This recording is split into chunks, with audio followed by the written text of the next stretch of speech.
Roki Sasaki has officially posted this morning he is a free agent. He can now sign with any Major League Baseball team. I'm here to tell you how that affects the Dodgers, who are actively pursuing Roki Sasaki.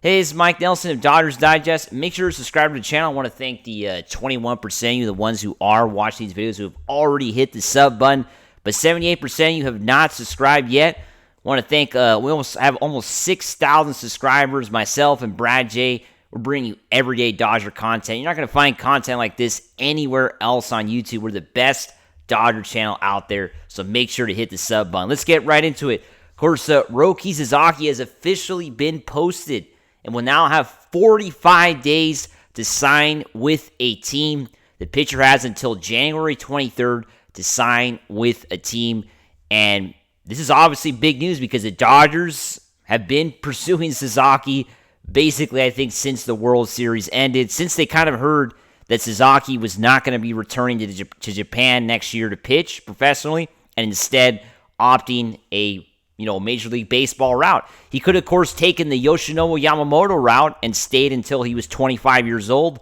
to, of course, make more money. That's what Yamamoto did. He pitched a few more years in Japan and cashed in, right? $300 million with the Dodgers last offseason. But Roki Sasaki's not going to do that. Sasaki wants to go to Major League Baseball now.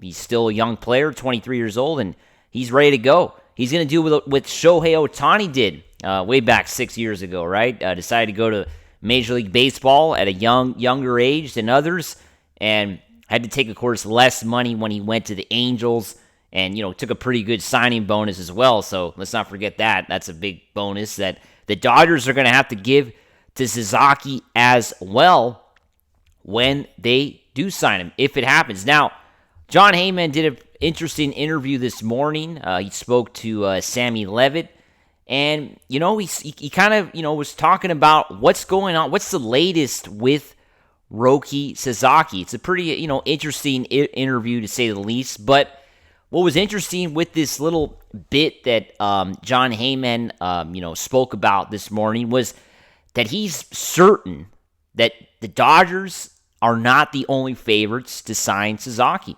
He was saying in the interview how early on the Dodgers were, clear favorites. They were obviously at the forefront. I think for a lot of baseball fans, they kind of heard about Sasaki for the first time, myself included, when the Dodgers kind of started, when the Dodgers media started kind of filtering out reports that the Dodgers were interested in another Japanese pitcher in the name of Roki Sasaki, right?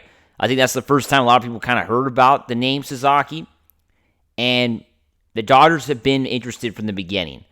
But now, there's been reports in the last few weeks, and Jon Heyman kind of confirmed it this morning, that our hated rivals, the San Diego Padres, are in the conversation. They are in the conversation as well when it comes to the Roki Sasaki free agency sweepstakes, right? And the question is, why, right? I think that's kind of the question I think everybody has. And Jon Heyman kind of went into detail onto why that is in this interview today. And he spoke about the idea that Roki Sasaki is, he looks up to Japanese pitcher Yu Darvish. Yu Darvish has been an inspiration to Roki Sasaki. Yu Darvish, of course, has been in Major League Baseball now for over a decade, going back to his days with the Texas Rangers, pitched in a couple World Series with them, and then went on to pitch in a World Series with the Dodgers. And he's been at it for a while, right? This guy has been, he went to the Cubs. He's been doing it for a while. In the last couple years, he's been with San Diego, and pitched pretty good last year in 24. Came up short as well. Of course, came up short against the Dodgers, again at Dodger Stadium, losing an elimination game. But this time he wasn't wearing Dodger blue, which is the most important thing after, of course, blowing Game 7 against the Astros. But anyway, Jon Heyman kind of goes into detail on how Sasaki regards Yu Darvish as somebody to look up to, right? And he feels... Personally, he feels, and Jon Heyman is a pretty good source. I mean, the guy's been doing this for quite a while. He thinks that might give the Padres a bit of an edge, right?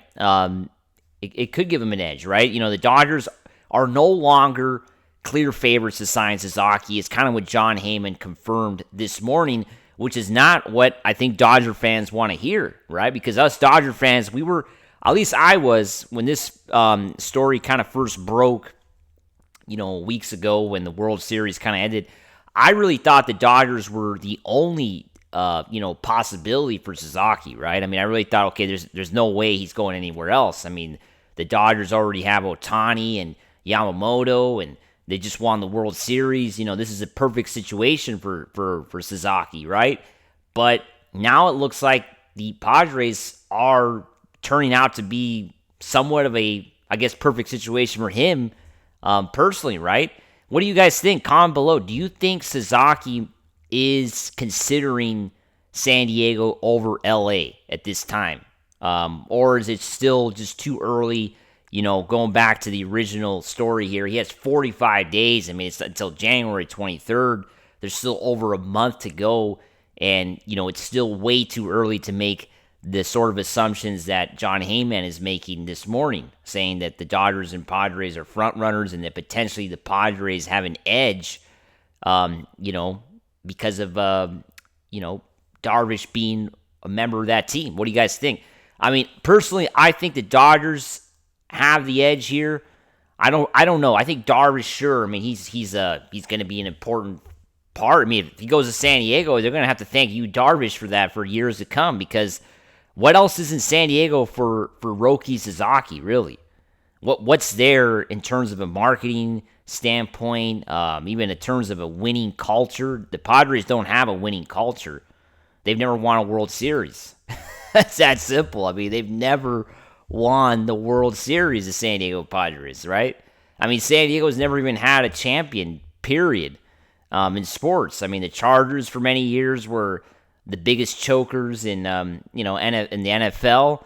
The Clippers, as we know how that went when they were there for a few years. And then the Padres have been a disappointment year in, year out. And once again, last year had the utmost opportunity. They had the biggest chance in 2024 to basically win the World Series. Let's be honest. The San Diego Padres had it all to win the World Series last year. They had the Dodgers they were up 2-1 on the Dodgers in Game 4 at home at Petco Park, with the Dodgers having a bullpen game. They beat the Dodgers. They probably beat the Mets. And I'm going to go out on a limb and say they probably beat the Yankees as well. Yeah, they blew it. They completely choked last year in 2024. Does Sasaki want to join a group that just choked, a group of chokers down south? I don't buy it. I think Sasaki, I think he's going to the Dodgers. I really think so. I think the Dodgers are going to lock this up. I think there's high interest. I think that's why Buehler and Flaherty are kind of been put on a shelf right now, because you just signed Blake Snell, and their next guy is Roki Sasaki. So I got my eyes on him, and I'm sure Andrew Friedman and company do as well. As always, make sure to subscribe, and let's go Dodgers. Woo!